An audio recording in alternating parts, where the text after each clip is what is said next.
পোশাক একবারের বেশি মুই দুইবার পরি না। ডায়মন্ডের সেট মোর কোনো অভাব নাই। রোলেক্স তো এটা একটা নাম, এর থেকেও বড় বড় ব্র্যান্ড আছে। হ্যাঁ, মোর একটা পেস্টিজ আছে না, মোর কত বন্ধু বান্ধব আছে, ড্রেস দেওয়ার কোটি কোটি টাকা। হ্যাঁ, আমার যে বাড়িটার দাম হচ্ছে 5,000 কোটি টাকা। হ্যাঁ, সুদানিরা এক পোশাক দুইবার পরলে কি মান সম্মান যায় না?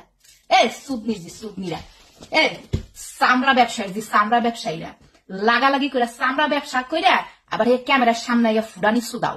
হ্যাঁ, এক পোশাক আমি দুইবার পরি না। হ্যাঁ, ফিরি পোশাক সুদাস আমাকে মতন হালাল পয়সা কামাই করে দেখ। এক পোশাক একবার কে, এক পোশাক 1000 বার পরবি, বুঝছস?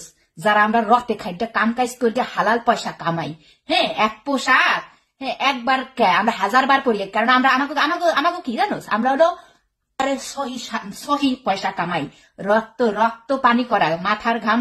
অবশ্য লাগালাগি করা অনেক কষ্ট। তুমি যে পরিশ্রম করে কাম করো না হালাল কাম, এটা থেকে কিন্তু লাগালাগি করা আরো বেশি কষ্ট। কিন্তু এটা বুঝবে না, কারণ ব্যবসায়ী নিচে লাগালাগি আমরা ব্যবসায়ী। সোদানিরা এটা যদি ফেরত সুদাস না, একটা জায়গার মধ্যে দিয়ে তোকে বম্বাই মরিচ গোলাইয়া ঢুকাই দিমু। মাগিরা ক্যামেরার সামনে আইয়া এক পোশাক একবার দুইবার পরি না। এটা কি জানান তোরা? না, এক পোশাক দুইবার আমরা পরি না। সুদ না।